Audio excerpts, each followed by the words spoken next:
Hello and welcome to the Podquest The Bread. My name is Henry Conley. Tonight we are going to, of course, talk about Donald Trump coming down with COVID-19, the multiple other people suffering from the virus, and what it means for us, because this is a very interesting time to be alive. It's something we have not witnessed with the president since Ronald Reagan being shot, and it's quite frankly, a very disturbing time to even be talking about this.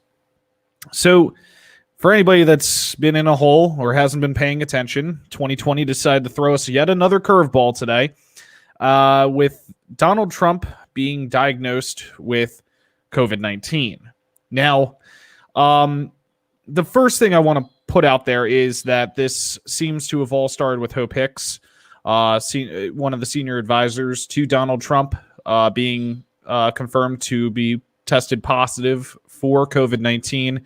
It sent Donald Trump and his wife into quarantine last night.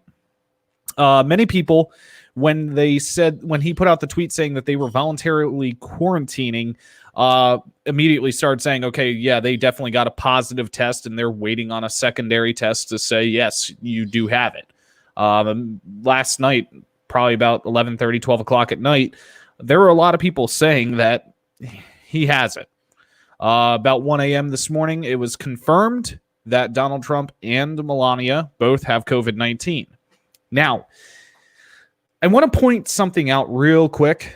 I don't wish this virus on anybody, okay? I really don't.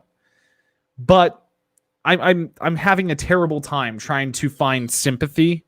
I'm having a terrible time trying to find any bit of sorrow for him. I'm having a terrible time trying to find any semblance of human emotion towards this at this point. Because quite frankly, this guy has played down this fucking virus since the start of it and pretended it's nothing and said it's a hoax and downplayed it because he didn't want to get people worried. This guy has done horrid things with this virus. And to me, this is just ultimate karma coming at him at this point. I just got to get that out here right now. If you're tuning into this podcast and you're expecting me to have some sort of sorrow or anything towards Donald Trump at this point, not happening. Just not happening. He's getting what he deserves at this point for doing everything he's been doing, for holding massive campaign rallies in the midst of a pandemic, walking around maskless, potentially exposing other people to the virus, knowing Hope Hicks was showing symptoms and still allowing her to participate in campaign events. He set himself up for it. But here's the problem. We as the citizens of the United States now have to deal with the freaking consequences of this. And that's the problem. Now, Donald Trump, being the narcissist he is, has called this virus everything from the Wuhan flu to the China virus to the China plague to the Wuhan plague. And this morning was very careful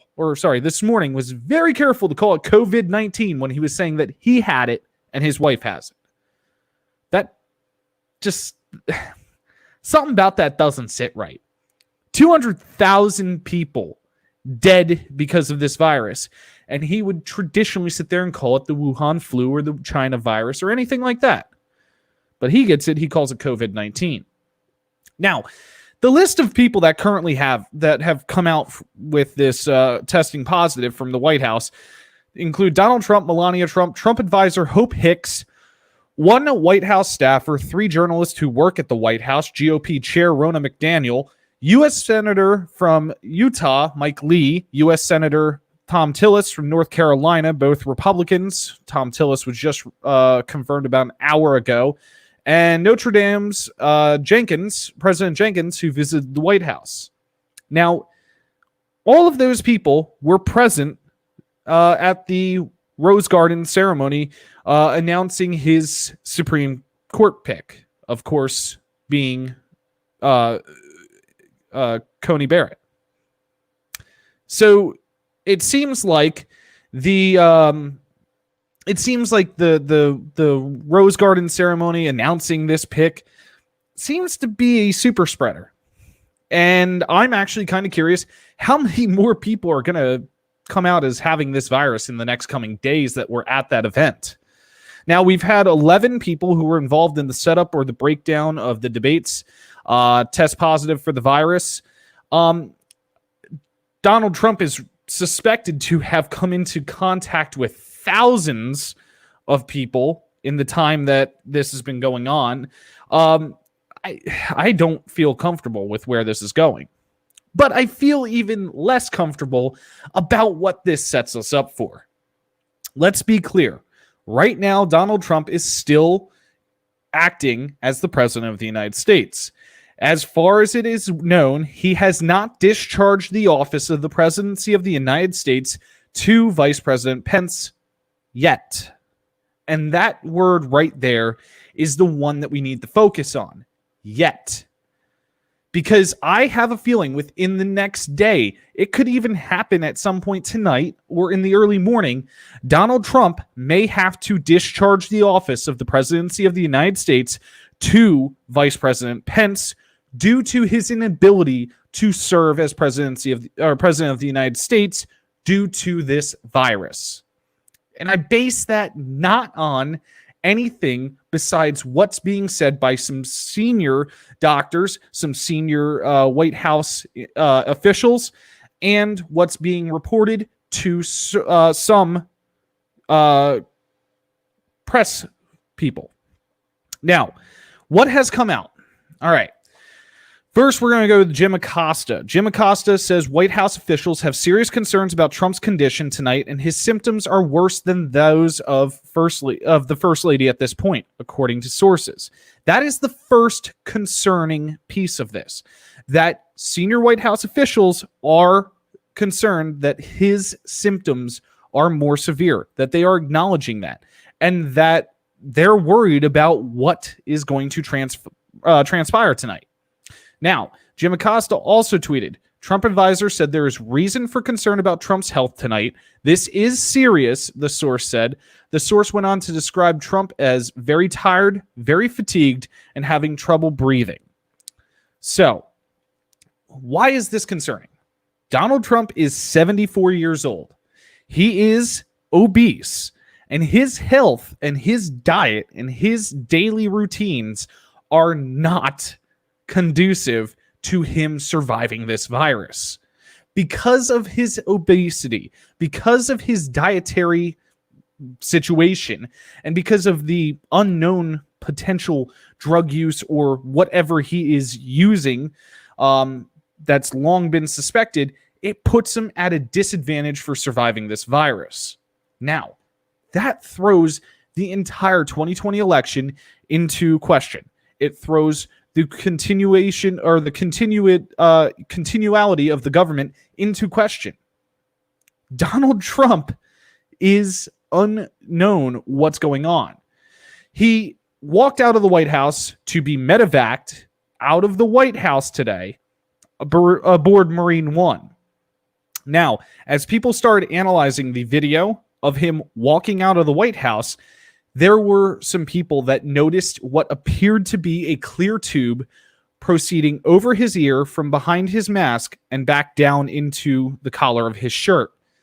Now, that clear tube would indicate that it was a nasal air passage for oxygen. Now, them saying that Donald Trump's having trouble breathing and that tube that appears to be present in the video makes me really question how severe this is. This White House has not been known to be forthcoming with information. They have not been known to be transparent. They have not been known to tell the truth to the American people. And remember, we are the ones that he serves. We are the ones who employ him. We are the ones that pay him. I know he donates his salary. That doesn't apply here. We, as the American people, have the right to know the health of our president. We, as the American people, have the right to know how severe the condition that our president is suffering from is. This is not only a threat to us. This is a national security risk. Enemies of the state use times like this, when the leader of that nation is potentially incapacitated, and when the structural organization of the country is up in arms and up in the air to carry out what they want, whether that be a cyber attack or testing our border security. Now, there were some people who are very familiar with air defense and with how our military operates that noticed E-6Bs in the air off the coast, actually with their transponders on, which potentially are there to indicate that, hey, we know that you might try something. We are watching for it. This is a very, very trying time. And with the president of the United States not being forthcoming with the condition, with his doctors not being forthcoming with his conditions, with everything going on, we are left wondering who is truly acting as the president of the United States right now. Because if he is truly in the condition he is, and it's suspected that he is, it leads to question whether he can actually handle the duties of the presidency. And discharging the office of Vice President Mike Pence is just as scary of a situation. He might be a little bit more level-headed, but he is just as dangerous of a person. But I want to be clear on something. I've called Donald Trump a fascist multiple times. I've called him a tyrant. I've called him a dictator. And right now, he is doing what they do. They hide their medical conditions from their people. They pretend that they're okay. They make sure that they are 100% radio silent, so that way the strong leader appearance still is there. Donald Trump's doing that. That's dangerous. If Donald Trump does not voluntarily discharge the office of the presidency, if he realizes, as he starts to realize that he can't do it, that can set us up for a dangerous moment. Now, one other thing that I just want to be clear on.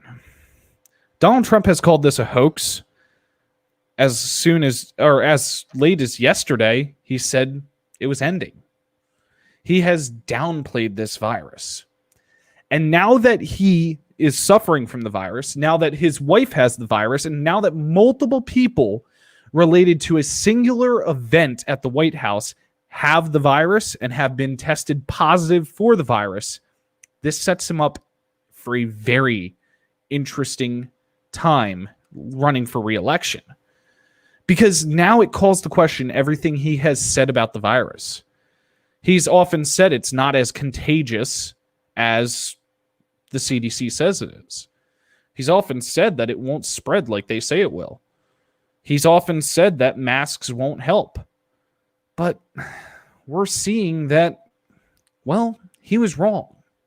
The American people are seeing that he is wrong. And right now, Donald Trump's lucky that Joe Biden's being as nice as he is. Joe Biden pulled all the attacking ads as of today. And quite frankly, as far as I'm concerned, he should be doubling down on those ads. He should really be pointing out that Donald Trump was wrong all along. For over 6 months, he was wrong about everything. And him being wrong about everything, which culminates in him suffering from the virus, is why 200,000 Americans are dead. That is the takeaway from this. That the virus that has now infected him, the virus that he is now suffering from, the virus that it's a very real possibility that he could succumb to based upon his age and his health, he lied about it. He knew what this was, and he downplayed it. And now 200,000 Americans are dead from the same thing him and his family are suffering from. That's the shame. You want me to feel sorry for him? You want me to feel sorrow for him or feel bad for him? Nah. Do I want him to die? No, because I don't want to face that. It's the last thing 2020 needs to throw at us. I want him to survive. And then I want him to lose in 2020 or in November. But you know what? I feel sorrow for the 200,000 dead Americans. He's getting the karma that was coming to him from day one, from before it even got here. We're witnessing history. One day in the future, we are going to look back and we're going to say, wow, we were there. We witnessed this. An American president suffering from a global pandemic. Stay beautiful, humans.